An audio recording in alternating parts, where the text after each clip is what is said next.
นายนิมิตรเทียนอุดมผู้อำนวยการมูลนิธิเข้าถึงเอสและอดีตกรรมการหลักประกันสุขภาพแห่งชาติกล่าวถึงการเตรียมจัดทำประชาพิจารณ์พิจารณาร่างพรบ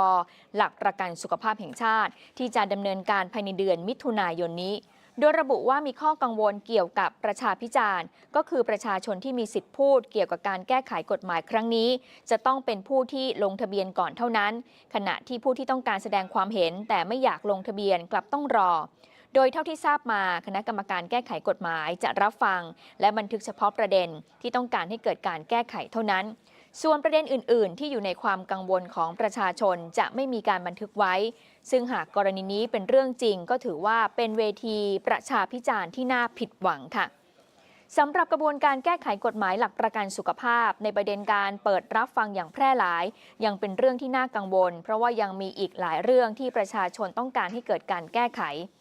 โดยก่อนหน้านี้นายแพทย์มรุต จิรเศรษฐศิริในฐานะเลขานุการคณะกรรมการพิจารณาร่างพรบหลักประกันสุขภาพแห่งชาติเปิดเผยว่าหลังจากคณะกรรมการพิจารณาร่างได้เห็นชอบร่างพรบฉบับที่มีการแก้ไขปรับปรุงแล้วก็จะมีการดำเนินการใน3ลักษณะได้แก่ 1. คือการรับฟังความคิดเห็นผ่านระบบออนไลน์คาดว่าจะสามารถเปิดให้ประชาชนแสดงความคิดเห็นได้ภายในสัปดาห์นี้ค่ะ2 ก็คือการจัดเวทีประชาพิจารณ์ใน4 ภูมิภาคนะคะก็คือที่หัดใหญ่จังหวัดสงขลาวันที่10 มิถุนายนจังหวัดเชียงใหม่วันที่11 มิถุนายนจังหวัดขอนแก่นวันที่17 มิถุนายนและภาคกลางและทั้งประเทศวันที่18 มิถุนายนที่ศูนย์การประชุมเซ็นทราแจ้งวัฒนะค่ะ